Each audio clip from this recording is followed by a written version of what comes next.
A massive crater in the middle of an African game farm, stretching hundreds of feet wide. At its center lies what appears to be nothing more than a small puddle of water. But beneath that unassuming surface hides the deepest freshwater cave in the world, Bushman's Hole. It's a place where experienced divers dream of pushing their limits, but also where tragedy strikes without warning. This is where our story begins, with a young man who vanished into the abyss on Christmas Day in 1994.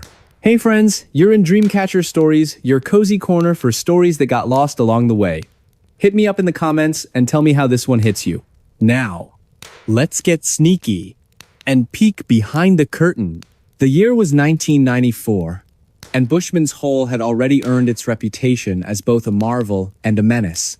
Located on a privately owned farm in South Africa, it wasn't just any dive spot. It was a challenge for adrenaline junkies, thrill seekers, and those brave enough to face the unknown.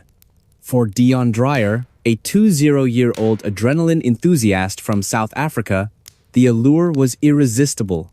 By the time he reached his late teens, Dion had already built motorcycles, raced cars, and dabbled in extreme sports. But his true passion lay in exploring underwater caves, logging nearly 200 dives before being invited by a group of divers to explore Bushman's Hole over the holiday break. On paper, the plan seemed straightforward. Descend to about 492 feet, roughly halfway down the cave, and return safely. The team consisted of seasoned divers, all confident in their abilities. As they prepared for the dive, excitement buzzed through the air. They checked their gear meticulously, ensuring everything was in perfect working order. Little did they know, the events of that day would haunt them forever. The descent went smoothly at first. The water was eerily calm, almost inviting, as if concealing the danger lurking below. About halfway through the ascent, however, things took a turn. One diver glanced back to check on Dion, giving him the universal OK hand signal. Dion responded in kind, signaling that all was well.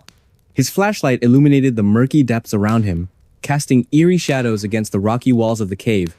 But moments later, when the same diver turned again to look for Dion, he was gone. Panic set in immediately.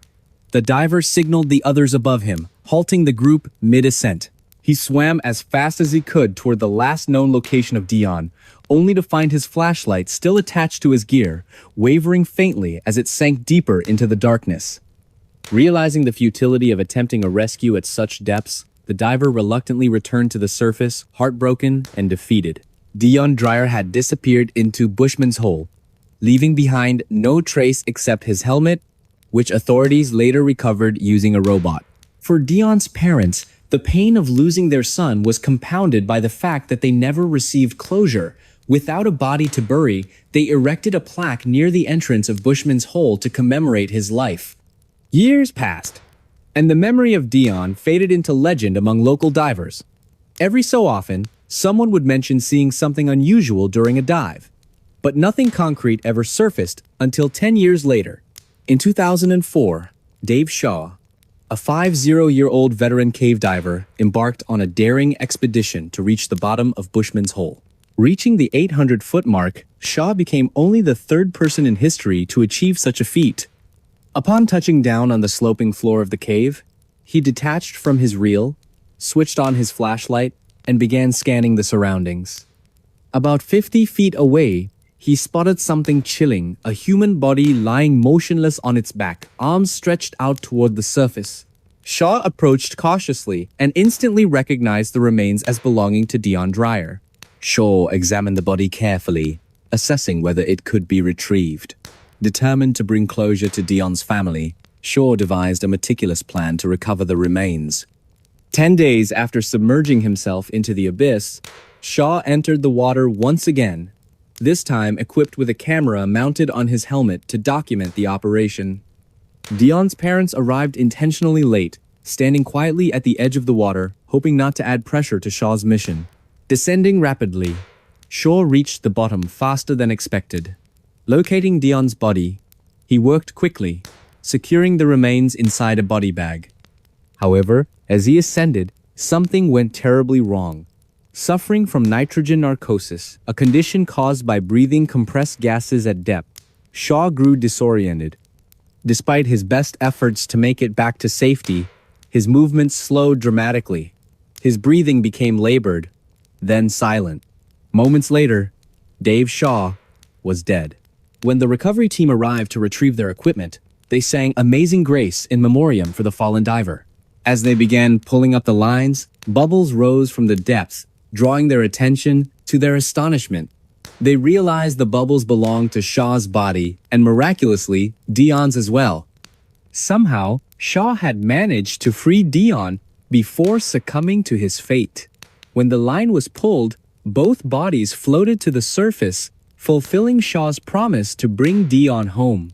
Back at the morgue, investigators discovered Shaw's camera intact. Reviewing the footage frame by frame revealed the harrowing final moments of his journey. Though Shaw ultimately perished, his sacrifice ensured that Dion's family finally received the closure they had waited a decade for. This tragic tale raises questions that linger long after the story ends. What drives individuals like Dion and Dave to pursue such perilous adventures?